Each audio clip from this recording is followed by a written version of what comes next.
All right. Hello, everyone. Thank you for joining us today. This is the first session that we have, hopefully of many more.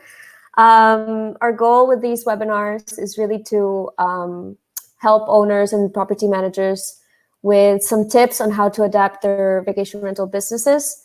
And that way they can minimize the impact of this COVID-19 crisis and really prepare for the new economy that's coming and that's, unfortunately here. To introduce myself quickly, my name is Carla Chicharo. I'm the inbound marketing manager here at Lodgify. And some of you may recognize me from the blog. And there on the blog, we usually share like marketing tips, advice for vacation rental professionals, industry news, and a lot more. So today we're going to spend, I'm just going to spend 10 minutes introducing to Lodgify to all of you.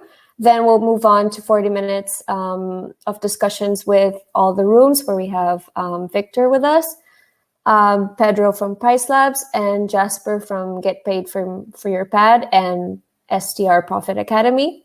And they will give us some tips on how to adapt the business to the COVID-19 era. All right, so Lodgify. What is Lodgify? I mean, I think a lot of you know what it is already, but just in case, Lodgify is an all-in-one vacation rental software. And we developed direct booking technology to really help vacation rental owners and property managers really increase occupancy, reservations, and of course, revenue.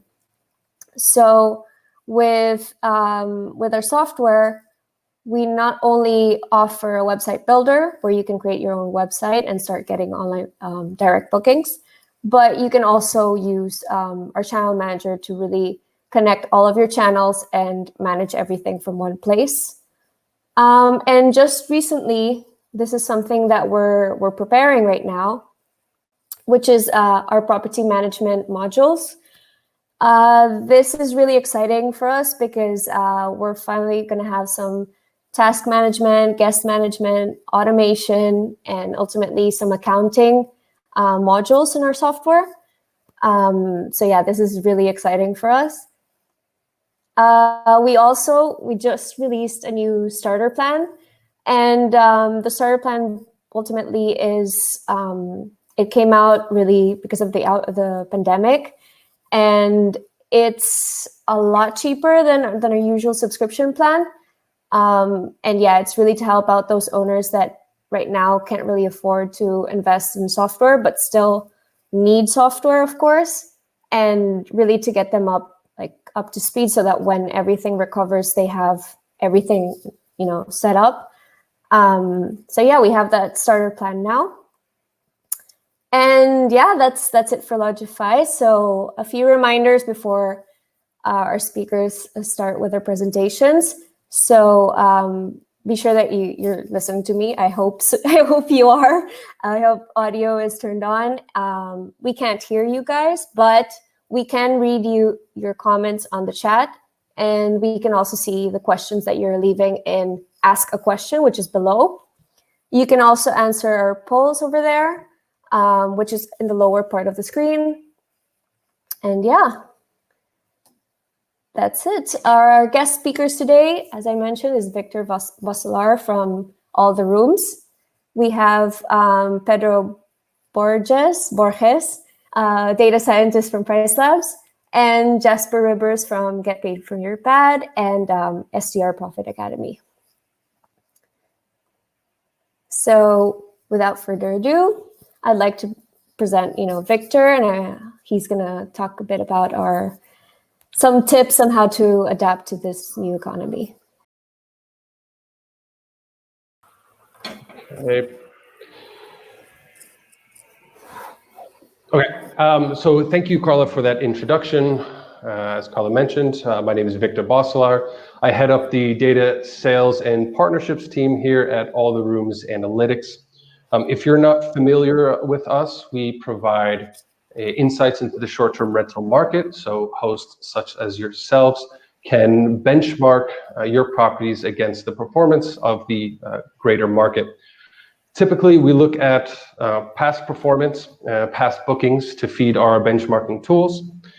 However, given the current needs of our partners during these times, we've developed a forward booking index to really, what we're really looking for is future demand, so that we can hopefully identify, the idea being is track a shift in, say, in traveler sentiment when people are comfortable with booking again, in hopes to predict recovery and at what rate we can expect that recovery. And so that's what we'll be kind of discussing today, along with how to react to that. And before we go and dive into the numbers, something I'd like to stress is the importance of tracking this data on a consistent basis, because we are seeing the change on a week-to-week, if not daily basis. And in order to be able to adapt and react and be agile to this growing market, it's really important to, again, keep track of what's happening in the data. So something I want to stress. Okay, so let's look at currently what we're seeing. The last data pull that we have is for April 30th of 2020, so last week. And we've selected some key areas, 2 countries in Europe and 2 states in the US. And we're looking at occupancy rate 100 days in the future, and then comparing it to what the future demand profile of the prior year. That's what we're going to use as our baseline, right? So the blue bars you see here is that future demand profile of 2019 as what we're going to use as our baseline model. And then as you see here in the red bars represent the 100 days looking forward as of April 30th of 2020. And obviously you can see in Germany and Spain that is a pretty wide gap. Again, shouldn't come as a surprise to anybody here. We're seeing somewhere between the -35% to -45% year-over-year occupancy rate when we're looking forward. You may notice Texas that gap is a bit tighter than what we're seeing in Germany and Spain. Part of it has to do with, let's call it, less draconian lockdown measures that were put in place, as well as a smaller window of when those lockdown measures were put in place. They also have recently loosen those restrictions up. And there are also some cultural and political aspects at play here, which we won't get into, but that also has, there's some reason why we see the tightening of the gap there. And what we're trying to look for here is, we're looking for signs of recovery. And what we're trying to do is a tightening of that gap between the future demand profile of this year and of what last year was. So ideally, what we're trying to see is essentially 0% year-over-year for this profile. At least, again, we're going to be using 2019 as our benchmark. We're going to consider our healthy future demand profile, and we're going to be keeping track of this on a week-to-week basis.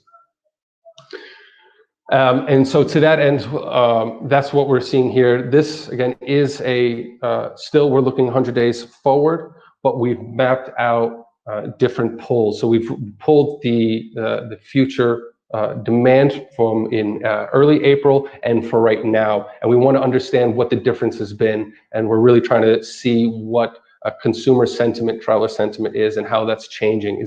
There's change in confidence. So we're going to look here at Florida and Spain, and right off the bat, let's take a look. Let's keep an eye on yellow, which was when we pulled this in beginning of April, and in red, which is our latest data set at end of April, April 30th.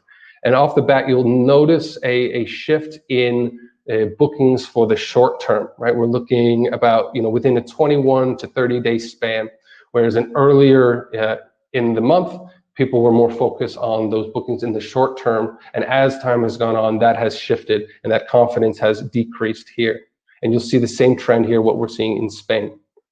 But around this, about the same period, that's called 3 weeks to a month out, that has then shifted to now we're seeing an increase in demand for later bookings. So a shift to more long-term focused bookings, whereas and you'll notice that the further we go out, the more confidence people are having with being able to book say 50, 60 days into the future. So we're looking at 2-3 months. And this shift here, the difference that you see here between what we pulled just recently and earlier in the month, this difference here is the increase in confidence that travelers are having for booking, 90 days into the future. And so this right here is a great sign, and it's only going up. And so we're going to keep track of that as we go, and we're looking for that continuing trend. And one thing also I want to note, which is odd, you'll see that there is a slight U-shaped trend line here, which is somewhat abnormal. Typically, in a typical future demand profile, the further you go out, the more the occupancy rate drops. So it's typical to see something to go like this. Obviously, that's different here, and what we're seeing is actually a higher occupancy rate the further we go out.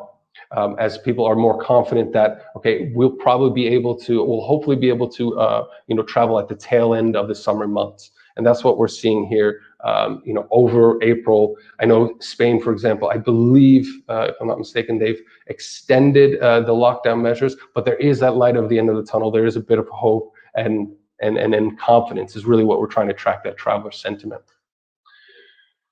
Here, we're looking more specifically at the year-over-year occupancy differences, and we really want to locate when that change in confidence has happened. Let's focus on the 90-day index. We're going to look at 90 days into the future, as what was established in the previous graph, that confidence is really for more of the long term.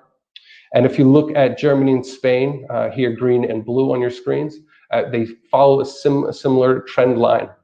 And here what this is telling us is that in early April, we still see a decline in that year-over-year occupancy rate. So a widening of that gap, essentially. So a decrease in confidence, if you will. But really, it's pretty distinct that by mid-April is really when we see that shift, when people have their sentiment has changed a bit, although maybe slight. That is the point in which we see that shift from where people weren't comfortable with booking yet to at least then an uptick. And that's what we're going to keep track of as we go.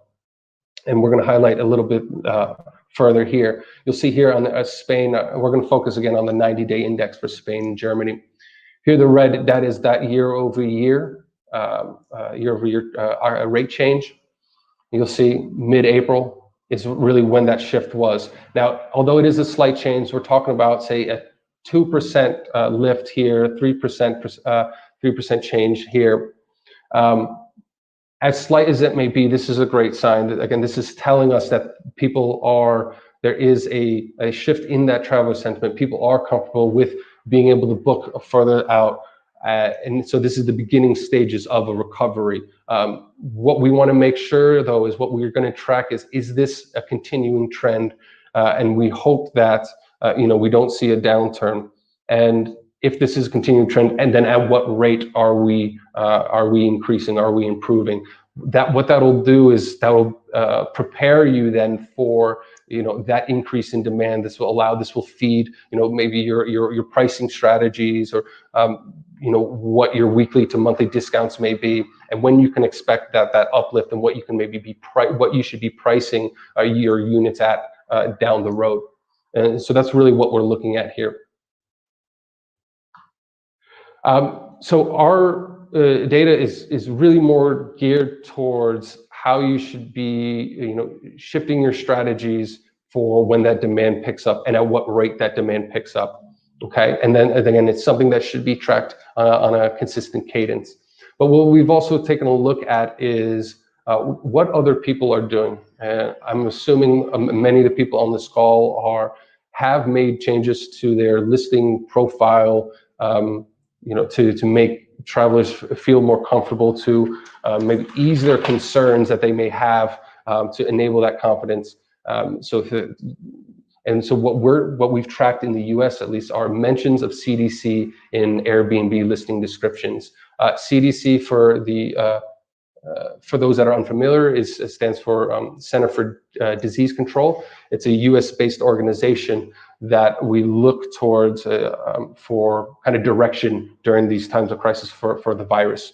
And then they've set out some some guidelines, some recommendations on sanitization practices. And so then people here in the US have employ that into their listing descriptions, as well as into the titles. So things of expert cleaning in line with current CDC guidelines, or titles of, tiny cabins sanitize the CDC standards. So these are the type of things, again, this shouldn't come as a surprise to you, but these are the type of things that we're going to have to employ in our listings to, again, ensure that we're easing the concerns of our travelers, make them feel comfortable, to really enable that confidence for them to then book into the future. And then again, so you're seeing that massive uptick by the end of the March. And so again, we employ you to also use these tactics as well, in addition to tracking the data to understand and to be agile and adapt your strategies accordingly.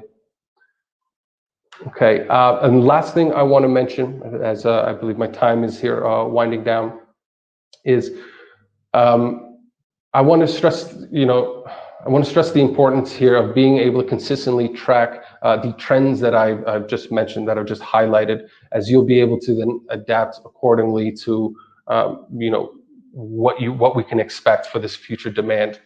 And to that end, we've launched a new initiative to provide free access to our interactive dashboard to anyone on this call. If you sign up today, you'll get access to any city in the world. You'll be able to track the performance of any city in the world. Just go to alltherooms.com/analytics. You see here, just go to that site. You can you can log in with either your Google account or social media account. It's very, very simple.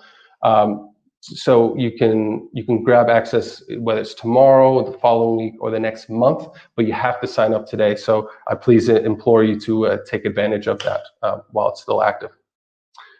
Carla, thank you. That's my spiel. Again, thank you for the opportunity to speak to your audience. Thank you so much. So now we have Pedro from Pricelabs.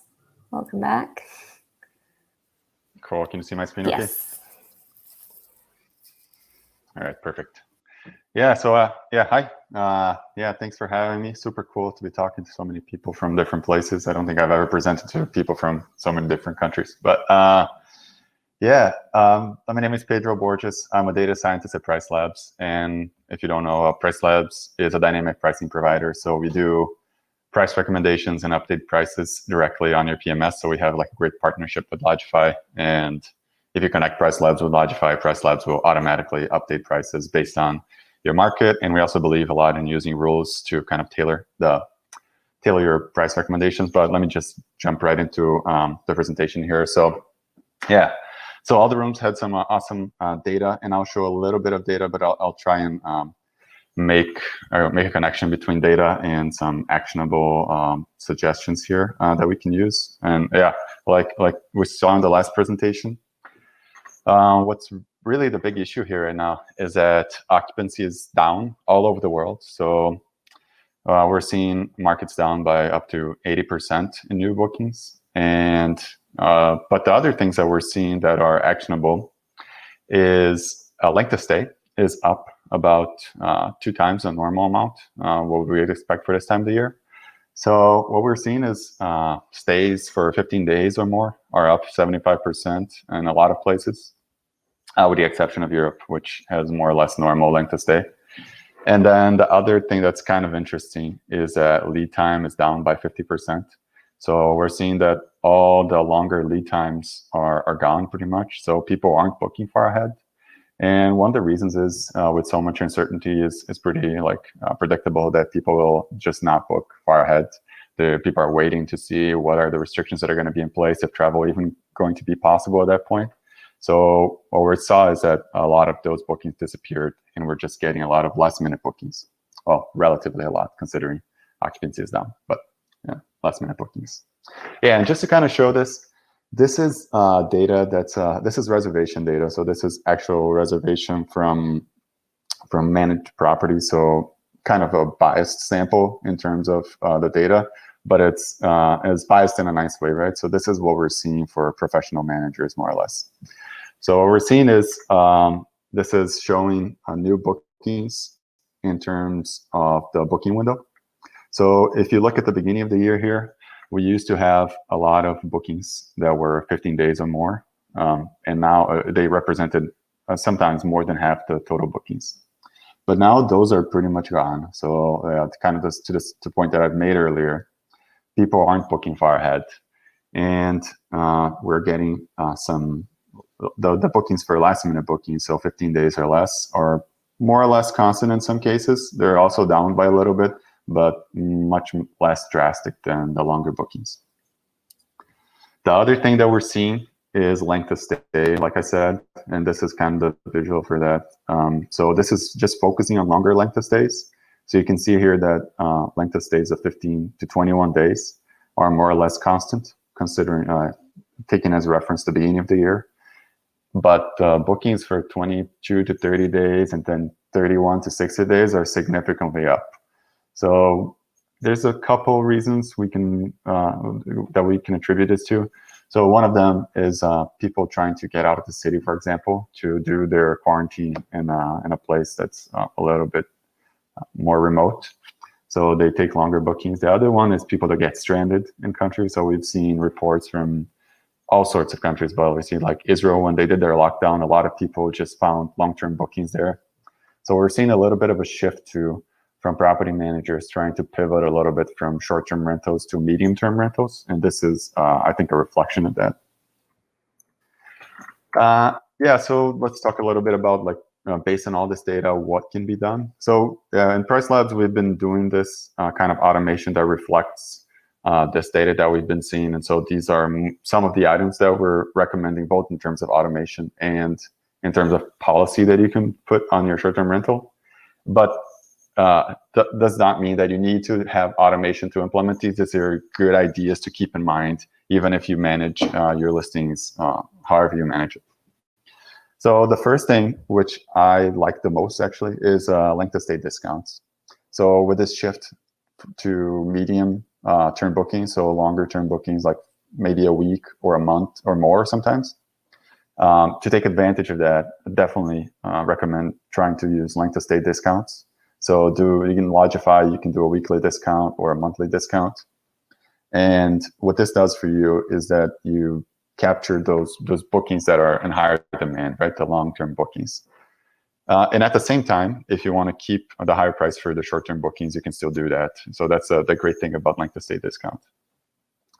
The next one is last minute discount. Since bookings are coming in last minute and there's a lot of inventory out there in the market because the occupancy is so low, it's definitely a good idea to be competitive, especially last minute. So yeah, just keep in mind your minimum price in terms of your fixed costs and all those things, but I would definitely recommend putting in aggressive last minute discounts. The other thing for those who can do it is implement flexible cancellation policies. We might put together some analytics on that to benchmark how people are changing their cancellation policies, but anecdotally, we're seeing that people are getting more flexible with their cancellation policies. And the reason is there's demand for flexible cancellation policies. So people are trying to look for bookings that they can cancel because of uncertainty. So this might mean a little bit more hands-on management for the manager of the listing, because you might have to deal with higher cancellation rate, which is the norm right now. But it also might get you those bookings, which are pretty needed right now. Last thing is fewer restrictions in general. So all of these above have somewhat to do with restrictions being loosened, but the other restriction that you can loosen is minimum stay. So I already talked about length of stay discount, and I'd like to emphasize that again, because right now is the perfect time to use length of stay discounts instead of minimum stay. So minimum stay is a good way to control the length of stay for your booking, but it's restrictive, right? So depending on what kind of a booking the guest wants, if they want a one-night stay or if they want, I don't know, a two-night stay on a weekend or something like that, usually you might not allow that, but this might be the time to allow that. And you can even set a higher price for that to capture your higher fixed costs, but combined with length of stay discounts, this might be a good combination. So yeah, it's good to consider lowering pretty much restrictions across the board just to make your listing as competitive as possible and get the most revenue right now. Last thing I want to talk about is keeping an eye for your local trends. So all that I've shown so far has to do with global trends, but there are definitely different market trends that are popping up now and then, and it's hard to keep track of it with like a global rule, which is what we try to do with some aspects of the Pricelabs. But you can always, like it was said in the Alltherooms presentation, you can always track what your area is doing by using some analytics tool. So Alltherooms is providing their free analytic tool today, and then we're also providing some free reports. If you go to pricelabs.co/reports, you can produce this report that you're seeing right now and some other reports. But definitely lots of tools out there to monitor your market and make sure that you know where your neighbors are priced. But the point that I want to make quickly here is that if you look, this is Barcelona. If you look at the prices here, you can see that there is a definite shift in the next 30, and then again on the next 60 days. But then for the rest of the year, prices are relatively normal. So what this means is you should be lowering your prices in the next 30 and 60 days, maybe pretty aggressively, but we're not recommending right now lowering prices for the rest of the calendar year. And so the reason to do that is because we're still hopeful that there are going to be easing of restrictions depending on where you are in the world. And you don't want to give up that revenue right now, especially because bookings are happening last minute anyhow. So we're recommending just changing prices on a 60-day booking window, maybe heavily discounting those. But then outside of those 60 days, just keep prices normal and see how it goes. That way, I think it's a good balance between dealing with the situation on the short term, but still not giving up long-term revenue. Cool, that's all I had to say. If you have any more questions, yeah, feel free to reach out. Thank you so much, Pedro. I'm gonna invite, I think super useful information. I'm looking forward to your answers and the questions that we have right now, because there's a lot of questions, around the pricing and dynamic pricing and all that. So one sec, let me invite Jasper back in. Yeah, Jasper's website is Getpaidforyourpad.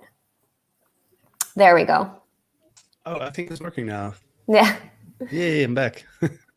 You're back. Let's see. Awesome.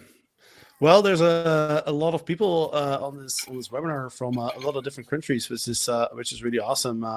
And by the way, Joanna, my website is getpaidforyourpad.com. It'll be on the slides that I'll use as well.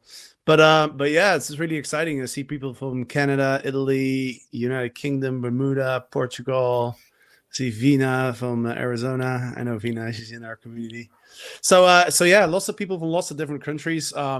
So my name is Jasper. I started hosting in 2012 in Amsterdam. I currently have properties in Colombia. Hi, honey. She's in Colombia too. In Philippines, Thailand, and Egypt. So I'm kind of in different places around the world. But what I wanted to do right now is I wanted to give you guys a higher level overview of what we see hosts doing all around the world to get through this crisis, right? Now, a lot of things depend on where you are. The previous speakers have given some advice, to lower the prices, adjust your marketing on the OTAs like Airbnb, mentioned the cleanings, mentioned the discounts. All of that stuff is good, but I wanted to talk a little bit more about the higher level mindset that I see hosts consistently being successful right now, because the actual tips are kind of dependent on where you are, but I think the mindset is the same everywhere. The successful host right now, they will have the same mindset. So that's what I wanted to share with you guys right now. So let me pull this up, and I hope you guys can see my screen. I named it From Host to Entrepreneur. And the reason I named this presentation that way is because, when I started back in 2012, it was fairly easy to get a lot of bookings, right? You list on Airbnb, and I'm sure this applies to a lot of you guys as well. You put your listing on Airbnb, you do a little bit of research, you take great pictures, description, captions, like you kind of follow the best practices. And oftentimes you will get bookings, right? Which is awesome. But that works in an environment when there's a lot of demand, and there's, every year there's millions of people joining Airbnb and other platforms. And it's great, you don't have to do very much. And you're getting all these bookings. But at the same time, it makes us a little bit lazy almost. And it causes us to be heavily dependent on on third-party platforms, right? Airbnb, Booking.com, VRBO, HomeAway. I'm sure these platforms are all familiar with you guys. And the reason I put this picture of the beautiful lady here is because what I see is that has kind of been most of our mentality. And it's not true for everyone, but for a lot of people, is like, hey, we create a listing on these sites, and then we just kind of lean back and wait for the bookings to roll in. Right? Sorry, Now, Jasper, one currently second. that strategy just... Yeah, Jasper, we don't see your Sure. screen. Oh. Okay. Let me see. How do I share my screen? Okay, there's a button. Yes. Okay. There's a button for that. There we go. It's loading. Yes. Oh, sweet. Okay. So you guys were just... That's funny. I was looking at the screen and you guys were looking at me. Can you see my screen now? Yes, we do. Yeah, is it good now? Yes. You see it? All right. Okay, cool. So let me do this There we again. go. Yep. All right. So again, I called it from host to entrepreneur. There wasn't really that much to see in the slides anyway, so you didn't really miss anything. But yeah, as I was saying, the mentality of a lot of us, and I'm guilty of that as well, is we've been kind of spoiled by these third-party platforms to just shove bookings towards us. And so we were kind of just, waiting for the bookings to come, which was awesome. But that strategy just doesn't really work anymore right now. Like, I know very few hosts who are getting 80% plus occupancy without doing more than just listing on platforms.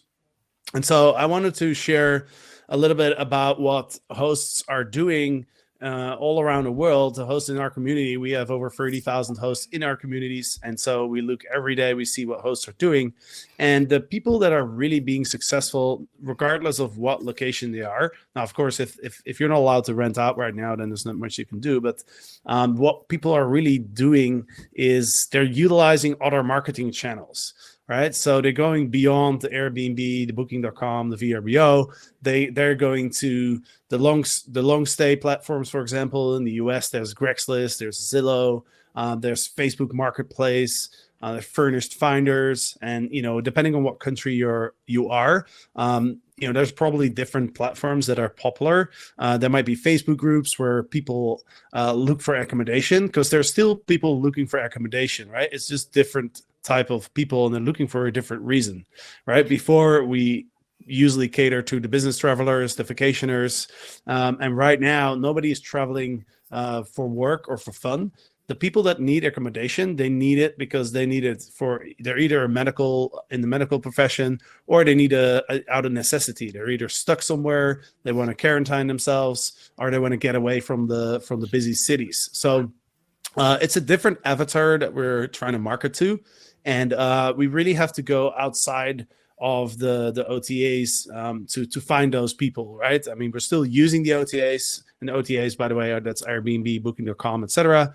But we have to use all the channels that are available to us, and we really have to consider ourselves entrepreneurs and really think outside of the box and use creative strategies and use all the avenues that are available to us, right? And that's why I've called it host to entrepreneur, because as an entrepreneur, I've been an entrepreneur for about 10 years. And one of the first things I learned is it's hard. It's not easy. You have to put in a lot of effort, and you really have to hustle, right? And the hosts that are doing really well right now are the people that are hustling.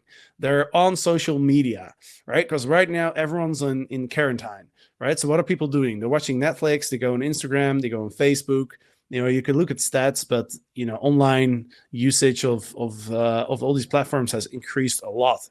So we see a lot of hosts that are going on Instagram every day. They're going on Facebook every day.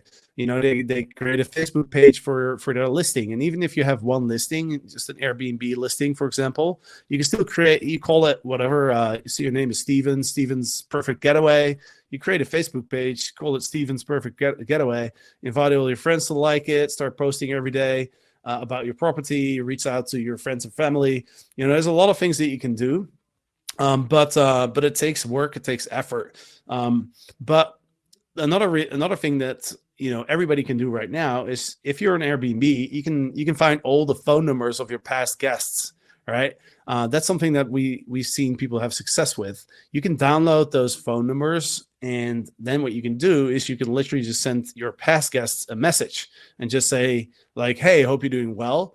Just wanted to let you know that we have some occupancy. We have really low prices right now. We're offering a special deal, and we would love to have you back, right? Stay safe, best wishes, something like that. That's what we see people do, and people having success with that. Email is something that you can use. A lot of people are not using emails. If you haven't been collecting emails from your guests, then obviously you can use that channel, but then right now might be a good time to start collecting those emails, right? Because I think one thing that is a positive in any crisis is it pushes us to find new ways to do business, right? It pushes us outside of our comfort zone to try new things. And I think, that's something that I'm doing, that a lot of hosts in my community are doing. They're doing the things that they normally wouldn't do to stay alive with their business, to stay in business. So other things you can do, of course, having a direct booking website is a great way to not be dependent on the OTAs. Lodgify obviously is a great platform to do that. I think when you have a direct booking website, everybody understands that when you have your own website, you're in control of the guest. So if somebody cancels, you can decide whether you get to keep the cancellation fee or not. So there's a lot of reasons now why you want to have a direct booking website. It's kind of a wake-up call, I think, for a lot of people, including myself. I have some direct booking websites, but not for all my listings. But the other thing you can do is SEO, right? You can, if you have your own place, you can put it on Google Maps, for example, right? I've put my properties on Google Maps so people can find it on Google Maps, right? You can do other forms of SEO. If you have your own website, you can write some blog posts about your things that are going on in your area, events that are going on. But right now, there's not a lot of events, of course. But these are different ways, different marketing channels that I think a lot of people haven't really considered them. And I think right now, you might have a little extra time, either because you're working from home or you're not getting a lot of bookings. Use that time to find those other marketing channels, work on those other marketing channels, because then when bookings are going up, you can take advantage of that, right? So that's one thing that I see that I really recommend to everybody. But then one question we always get is, where should I be, right? Because there's all these different platforms. There's Facebook, there's Twitter, there's YouTube, there's Instagram, there's LinkedIn, there's Pinterest. Like there's so many of them. And so my advice on that is think about where your avatar hangs out the most, right? So if you're catering to business travelers, for example, then it's probably a good idea to have a LinkedIn page, right? And to share things about your property on your LinkedIn page. Now, if you are catering mostly to younger people, then Instagram is a great place to be, right? Because the younger generations, they're all on Instagram, right? If you're and for example, Pinterest, apparently I read that Pinterest is mostly has a female audience. So if you're getting a lot of female travelers, then Pinterest might be a good place for you to be. But from what I've seen, it's better to focus on one channel and really like consistently every day put some content out there than to try and be on all the different channels, right? I mean, you can create an Instagram account for your property and a Facebook page and a LinkedIn page and everything. You can do that, but really focus on the channel that you think is best for you. And that could also be just a channel where you think the avatar hangs out, and also the channel that you think is fun. Because if you don't enjoy it, it's very difficult to consistently put out content if you're not having fun with it, right? So that's some advice on where to be. And then the other recommendation I have, and I mentioned it a little bit, is, use this crisis really as an opportunity to improve, right? To learn, to grow. Because in the end of the day, 2 or 3 years from now, you want to look back at this crisis and you want to be able to say to yourself, well, this crisis, obviously we have no control over it. We can't control COVID-19. We can't control the economy. We can't control, the circumstances that we're in, but we can control how we respond to it, right? And so I would love for you to ask that questions like, how am I responding to this crisis? Am I doing everything I can to get out of this crisis stronger than where I was when this all happened, right? So am I learning? Am I growing? Am I making improvements? Am I thinking outside of the box? What am I doing to really help my business and grow as a person?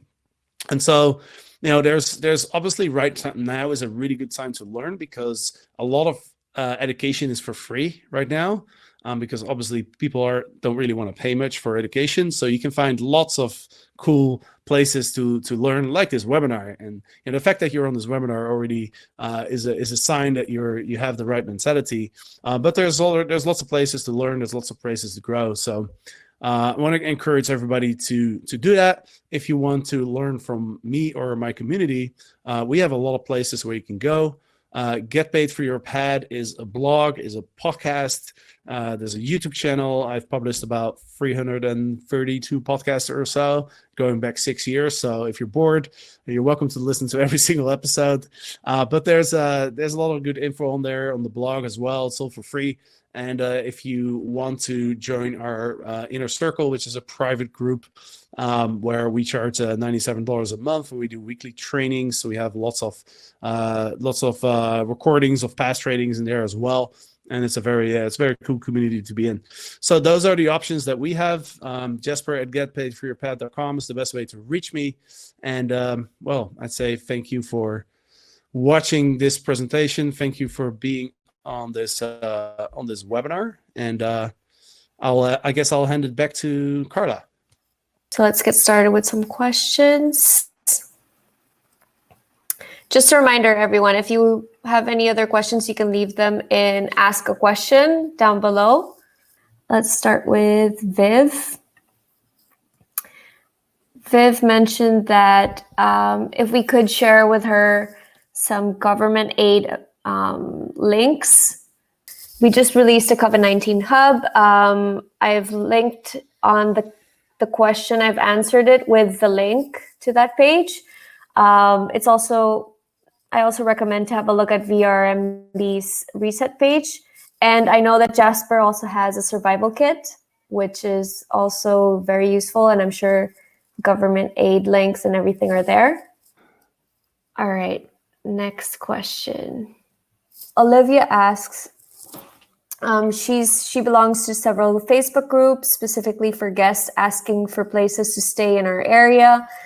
I've switched over to a midterm 6-month lease. How do I comment on these posts to get exposure and drive people to my website to book in 2021? Well, yeah, I guess be part of those Facebook groups, engage with the users, right? So if you're already part of it, share your amenity, share your website, share your properties, and maybe even create a special discount for this Facebook group.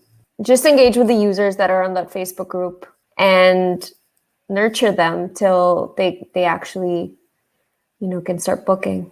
That's really all you can do. So Janet asked Victor, what in your presentation, when you mentioned CDC guidelines, did you mention that because you think that by mentioning CDC guidelines that would increase owners' bookings? Yes, well, certainly the CDC guidelines would be more apt to US-based units versus, say, European or outside the US, as it's more applicable to the US. And yes, we're just basically tracking what other people have been doing. And now if you are essentially competing with somebody else, and my whole point is, the recovery to travel has to do with, the comfort and the confidence people have in traveling, that they feel safe. And these are the things that will ensure them that they do feel safe in booking your unit. So if you're comparing two units and one says, we have, a high level of cleanliness, and we have, great cleaning staff, and we really are looking towards, those small details. If you're comparing that to then somebody that doesn't address those measures, then you're already in an advantage. So indirectly, yes, you'll get more bookings that way. That's what we're seeing. Perfect. I've also seen that VRMA and several channels are releasing their seals.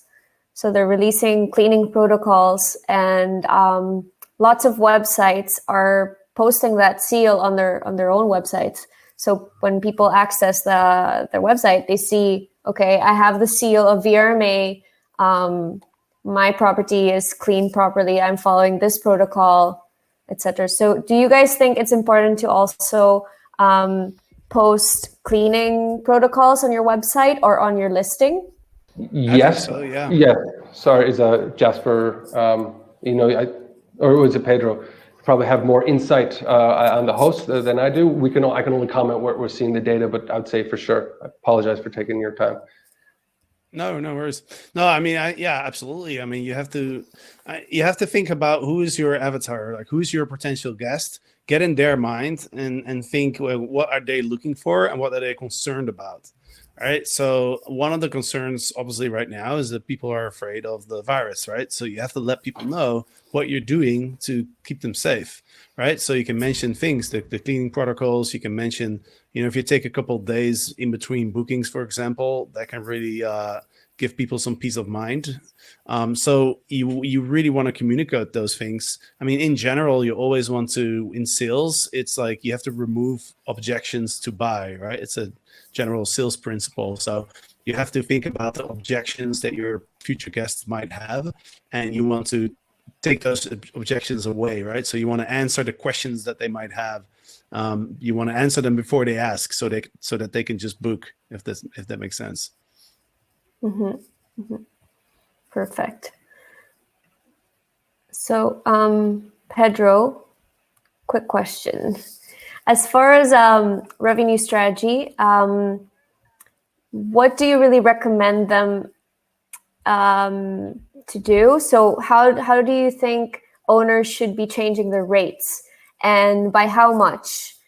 Basically, like, what are the steps that they should follow to move forward, and how do they really know that they're doing okay? So, like, if they decide to, offer lower prices, how far should they go, and how do they know that that's the limit? That's the minimum price that they can go. A good starting point for that question is for owners to kind of review their costs and make sure that they have a good idea of like what are their fixed costs and variable costs. And this will be, I mean, your break-even costs is more often than not your minimum price for your listing. It depends a little bit on your business model, but that's a good starting point. And then you can kind of put aggressive discounts in place that end at that minimum price. So that's kind of a recommendation in general. Mm-hmm. Just make sure that you know what your costs are, and then last minute prices. And last minute prices can mean 60-day window right now. Actually, start discounting prices on a 60-day window, but then gradually discount them as the date gets closer, because the bookings are coming in last minute anyway. So you should expect to get bookings. If you get bookings, you should expect them in the last 15 days. That's usually what we're seeing. Depends a little bit on the market, but that's kind of my recommendation in general. Perfect. Thanks. And Jasper, do you think it's worthwhile to consider canceling all remaining short-term rental bookings for the year and switching to mid-term or long let? It depends a little bit on your market. If you're expecting that people are going to come back in the next couple of months or so, then maybe not. But what you definitely want to do, regardless, is you want to reach out to your future guests, especially if they booked before March 14th, because that means if they booked before March 14th and Airbnb extends the cancellation policy extenuating circumstances, which they just did, right? So those bookings might get canceled in the future, and then you have to provide the refund, right? So that's something that you don't really want to do. You'd prefer to have somebody in there and cancel those bookings. So I would reach out to the guests and see if you can find out if people are still willing to come. People are still planning to come. The last thing you want is to have a bunch of bookings block your calendar and then have them all being canceled like a few days before the check-in, and then having to refund all your guests because of the extenuating circumstances policy, right? So I think there's definitely situations where that is recommendable. Especially, I mean, if I would have somebody right now who wants to stay at my place for 6 months, I would definitely consider canceling a couple bookings if that's holding up that booking. Even if I would get penalized, I would still consider it. Because you're going to lose your superhost status if you cancel a booking that you're not allowed to cancel under the extenuating circumstances. But how much is that super status helping you right now if you're not getting many bookings anyway? Then I would rather just have somebody in there. Mm-hmm. Perfect. All right, so this goes to anyone that wants to answer. Users have been asking if they should be focusing more on local travelers given all the travel restrictions, and if so, what do they have to do to target those users really?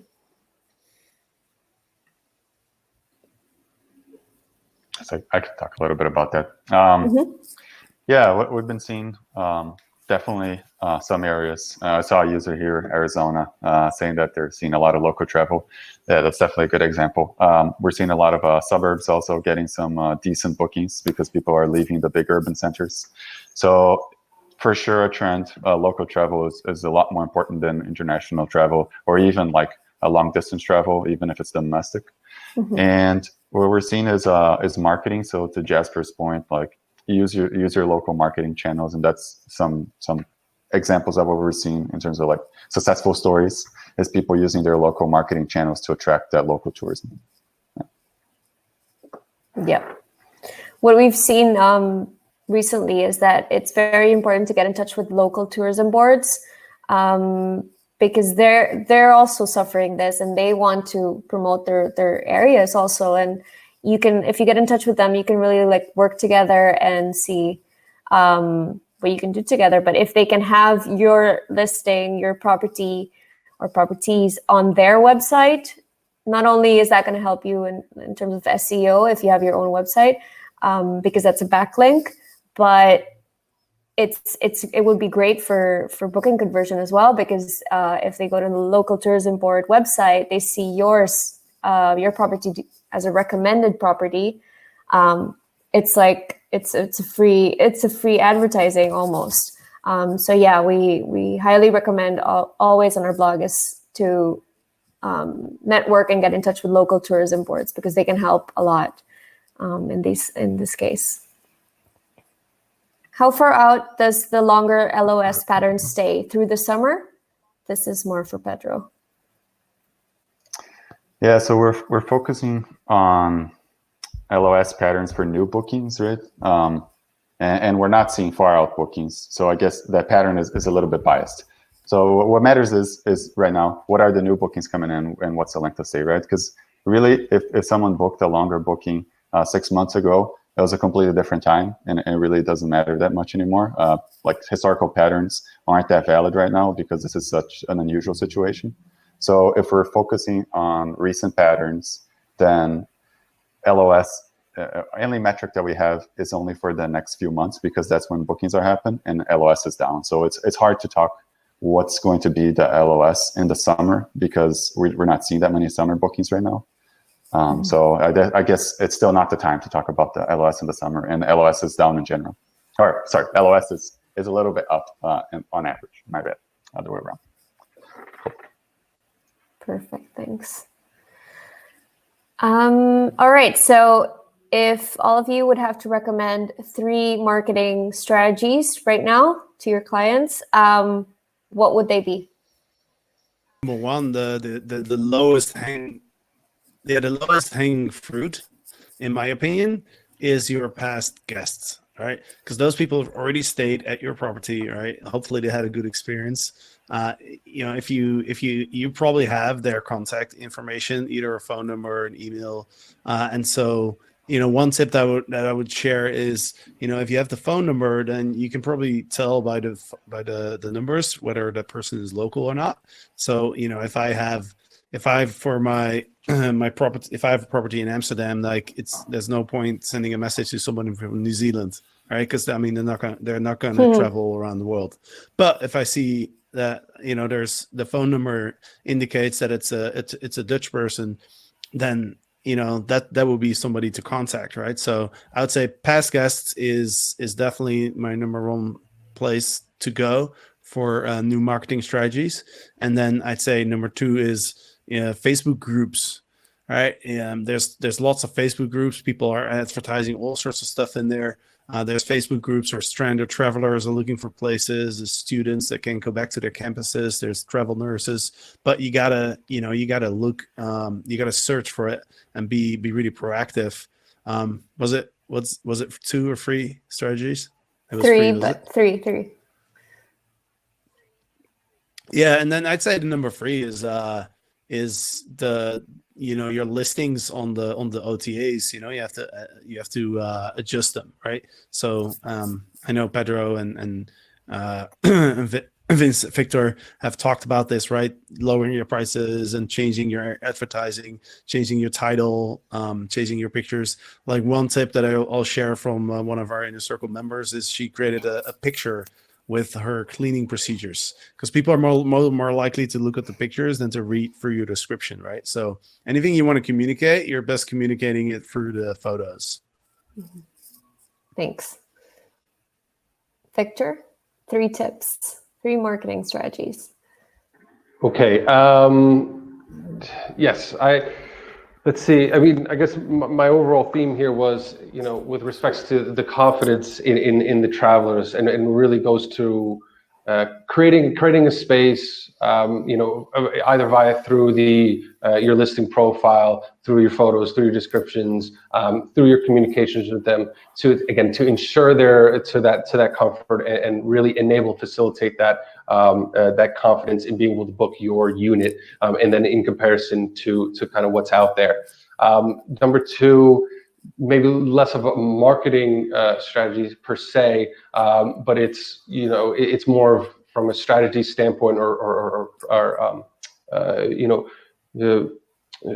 how should I say it? Being prepared is really look at the data and seeing what is happening, and looking at that forward demand, so that you can adapt quickly and you can be opportunistic, because this is an ever-changing market, and past data is not going to be data anything prior to 2 months ago is not going to be useful. So just up-to-date data so that you can adapt quickly, and maybe we are also seeing a shift in more localized travel.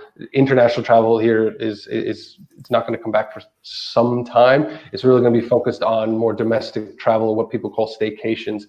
So be a bit more geared towards your local environment, not only using local channels, but if there are offerings that speak more towards a local clientele, understand your audience, that's who you're going to be more geared towards, and that's probably going to be a trend for some time, is that not so much, not long haul travel, but more domestic travel, or within a certain region, more those staycations. Perfect. Thank you. Pedro? Cool. If you don't mind, I'm going to focus a little bit more on pricing, because marketing is not my area. So I guess my favorite one is length of stays. I kind of trying to hammer this because I think it's super important, and I always thought it was important. And I think it's more PMSs adopt different levels of LOS. Some people ask here in chat why don't you do different levels of LOS? I think that's up and coming. But right now, weekly and monthly cover a lot of the strategy that you need to do, and focus on that. Do LOS. It allows you to spread out your fixed costs. So if you have higher cleaning costs, for example. LOS is just perfect for that. Just spread it out across long stays. The other one is pricing. Just adjust your pricing for the next 60 days. Keep pricing constant outside of that. I think it's a fine strategy right now. Just don't lose out on the revenue for far out dates unless you have longer bookings, and that goes together with LOS. And then I guess to throw in some marketing in there, I've seen some people with some good successes with reaching out to local trade groups. So I saw traveling nurses, some Facebook groups, Airbnb are marketing to traveling nurses, which is a huge deal right now. One of the few professionals that are still traveling by air right now. So even like long domestic travel is still a good public for that, and they need sometimes long-term housing. So it's a really good area to focus on. That's it. Thank you. That's super interesting because they're one of the few people that have to actually, look for a vacation rental or hotel, and having a vacation rental would be better for them because they have more space, they have more amenities, right, than being locked in a hotel room, for example. I'd like to share my 3 tips from Lodgify. So the first one, of course, is get your own website. I can't just stress this enough. It's great to be on several listing sites. Of course, we promote that, but it's a great time now to actually start working on your brand and start working on your direct booking channels. So if you already have a website now, it's also a great time to optimize it. Think about SEO a bit. We have lots of guides on Lodgify, on lodgify.com/resources, or the blog that are about SEO and optimizing your website. So you can use that.